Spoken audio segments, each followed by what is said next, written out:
بلکہ اس زمانے میں قرضہ دینا ہی نہیں چاہیے، اگر دینا ہے تو پھر بھول جانا چاہیے۔ خالی پیلی کے جھگڑوں میں پڑنے کے بجائے بہتر یہ ہے کہ یا تو دے کر بھول جاؤ یا تو دیے ہی نہ۔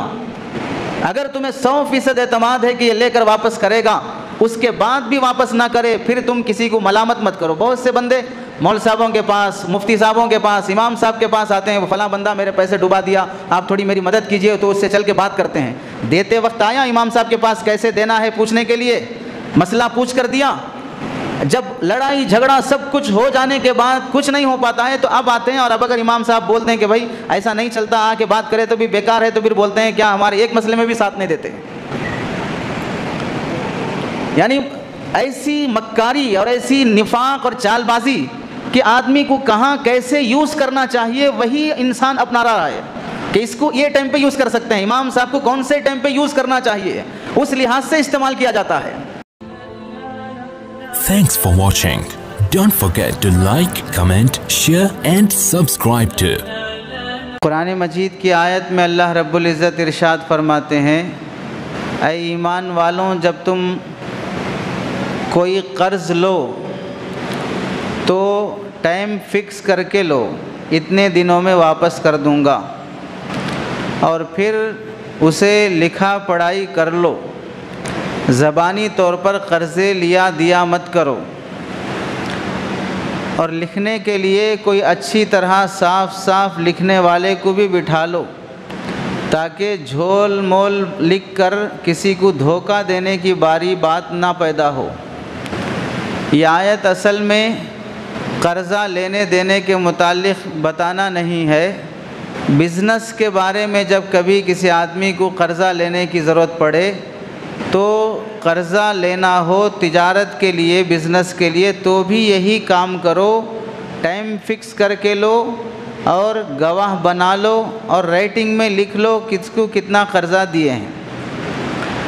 قرآن مجید نے تو صاف الفاظ میں فرما دیا، اب لکھنا سادے پیپر پر لکھتے، بانڈ پیپر پر لکھتے، ایسا کاغذ جس کی قانونی طور پر بھی حیثیت ہو اس پر لکھتے، یا نہیں تو سگریٹ کے ڈبے پہ لکھ لیتے، وہ تمہاری مرضی ہے۔ لکھنے کا مقصد یہ ہے کہ تاکہ کل کے دن تمہیں نقصان نہ ہو، تمہارا مال خطرے میں نہ پڑ جائے۔ تو اب جیسے لکھنا آدمی کے مال میں برکت کا اور حفاظت کا ذریعہ ہو، ویسے لکھنے کی کوشش کرے۔ ہمارے سماج میں یہ عادت ہے کہ اگر قرضہ لیتے وقت بانڈ پیپر لا کے یہ دیں، بھائی اس پہ لکھ لیں گے ہم لوگ قرضہ لینے دینے کا جو بھی معاملہ ہو رہا ہے، تو دینے والا یا لینے والا یہ کہے گا کہ بھائی میرے اوپر بھروسہ نہیں ہے آپ کو، میں واپس نہیں کروں گا، اتنی اچھی دوستی رکھ کے آپ میرے سے لکھا لے رہے ہیں۔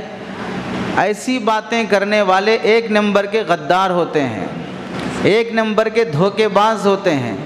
جب اللہ نے فرما دیا کہ جب قرضہ لیا دیا کرو تو لکھ لو، تو خاموش عزت کے ساتھ لکھ لو۔ اب تم کتنے اچھے ہو، کتنے وفادار ہو، کتنے دوست اور رشتہ دار ہو، وہ سب گیا بھاڑ میں۔ جو تم سے کہا جا رہا ہے وہ کرو۔ آج خاندانوں کے خاندان اس واسطے کورٹ کچہریوں کے حوالے ہوئے ہیں کہ دینے لینے کے بعد کوئی پروف نہیں، تو اب جب جھگڑا شروع ہوا تو کیا ہوتا دیکھ لیں گے۔ اب دیکھنے کے لیے رہا ہی کیا ہے، کچھ لکھا پڑھائی ہوئی ہی نہیں ہے، سوائے دشمنیوں کے اور نفرتوں کے کچھ باقی نہیں رہتا۔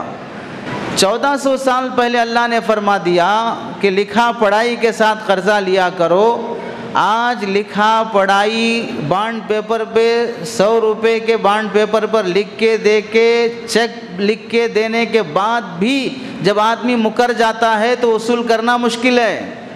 چیک باؤنس کیس لگا کر کورٹ کچہریوں کے پیچھے پھرتے رہنا پڑتا ہے۔ اتنا مضبوط سسٹم ہونے کے بعد بھی دیا ہوا پیسہ وصول کرنا اتنا مشکل ہے، تو پھر تم باتیں کرتے ہو کہ ہمارے اوپر بھروسہ نہیں ہے۔